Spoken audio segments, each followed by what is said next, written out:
नमस्कार, मैं हूं साहिल कुमार और आप देख रहे हैं खबरी बिहार झारखंड। इस समय हम अपने स्टूडियो में मौजूद हैं और हमारे साथ हमारे साथी पत्रकार मौजूद हैं और हमसे उनसे जो है कुछ विचार विमर्श और कुछ बातें करेंगे।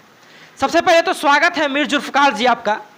अच्छा, आप ये बताइए हमारी जनता को कि इस समय बिहार में सबसे बड़ा मुद्दा क्या? बिहार में सबसे बड़ा मुद्दा है बेरोजगारी। बेरोजगारी सबसे बड़ा मुद्दा। तो क्या महंगाई सबसे बड़ा मुद्दा नहीं है? महंगाई से भी आगे बेरोजगारी है, क्योंकि बेरोजगारी जो है वो गरीबों की भूख दिखाती है। बेरोजगारी से इंसान शिक्षा नहीं ले पाता है, बेरोजगारी से इंसान को काम नहीं मिल पाता है।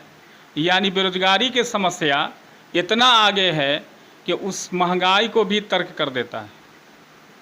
बेरोजगारी की समस्या। तो आपको क्या लगता है मीर जुल्फ़कार जी कि सरकार को बेरोजगारी को हटाने के लिए क्या करना चाहिए? क्या सरकार जो है मतलब कि 10 करोड़ की आबादी में 1 करोड़ लोगों को रोजगार दे देगी तो क्या सभी लोग रोजगार रहित हो जाएंगे? सरकार जब ऐसा सोचेगी तब सरकार ये बेरोजगारी के समस्या पर कभी नहीं सोची है। हर घर में घर के हर एक व्यक्ति को, किसी परिवार के एक व्यक्ति को क्या सरकारी नौकरी दे देना चाहिए? हाँ, अगर घर के हर एक व्यक्ति को एक सरकारी नौकरी हो तब हर परिवार के ऊपर एक सरकारी नौकरी। हाँ, तब बेरोजगारी की समस्या दूर हो सकती है। और जब बेरोजगारी की समस्या दूर होगी तो महंगाई अपने आप खत्म हो जाएगी। तो फिर तो इसमें जो है बात यही रह गया कि अगर किसी घर में 4 लोग हैं, 4 भाई है, जिसमें से अगर 1 को रोजगार दे दिया गया अब बाकी 3 को रोजगार नहीं मिला तो क्या वो बेरोजगारों की कैटेगरी में नहीं आएंगे? बेरोजगारों के कैटेगरी में आएंगे, मगर उनकी जो अभी जो हालात है, अभी जो कंडीशन है, अभी जो स्थिति है, उससे उभरेंगे वो। मान लिया जाए कि हमारे घर में 5 परिवार है तो एक परिवार का सरकारी जॉब है तो एक परिवार वो 4 परिवार को आगे बढ़ा सकता है। यानी जब तक इंसान की पेट में अनाज नहीं होती है उस वक्त इंसान महंगाई को भी नहीं देखेगा, ना और समस्या को भी नहीं देख पाएगा। तो सबसे बड़ी चीज़ है बेरोजगारी, और बेरोजगारी को सरकार अगर ध्यान दे तो फिर जो है ये देश की भी उन्नति होगी, राष्ट्र की भी उन्नति होगी, मैं ये समझता हूँ। अच्छा, एक और चीज़ मैं आपसे पूछना चाहूँगा कि एक और बहुत बड़ा बात चल रहा है इस समय की महंगाई। क्या आपको भी लगता है जुल्फ़कार जी कि इस समय देश में सबसे अधिक महंगाई है? हाँ, महंगाई है। महंगाई का कारण ये है, हमारे साहिल जी साथ में स्टूडियो में बैठे हैं, अब मैं बताता हूँ पॉइंटली बात। उस दौर का मैं बात कर रहा हूँ जिस दौर में लालू प्रसाद मुख्यमंत्री थे। उस दौर में महंगाई नहीं था, बेरोजगारी तो थी, मगर इतने वस्तु जो है बाज़ार का, इतने वस्तु सस्ते थे कि हर व्यक्ति सामान को खरीद लेता था।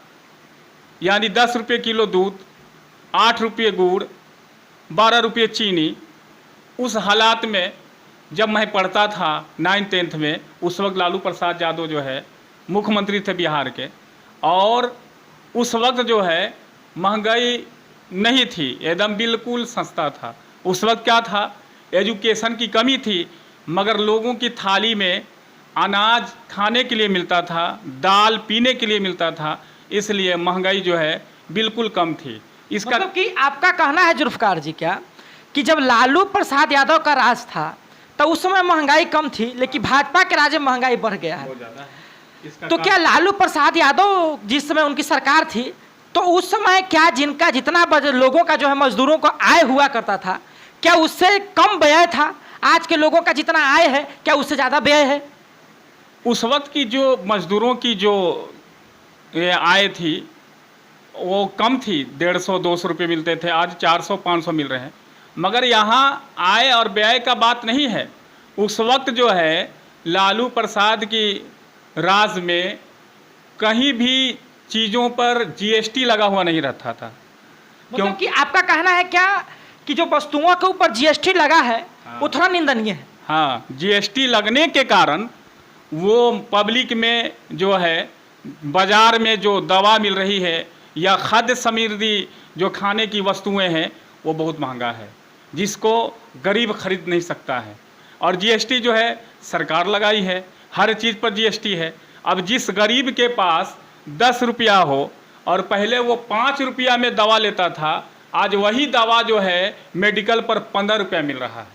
तो ऐसा नहीं है जुल्फकार जी कि पहले जो व्यक्ति 150-200 रुपया कमाता था, आज एक व्यक्ति 500 रुपया कमा रहा है?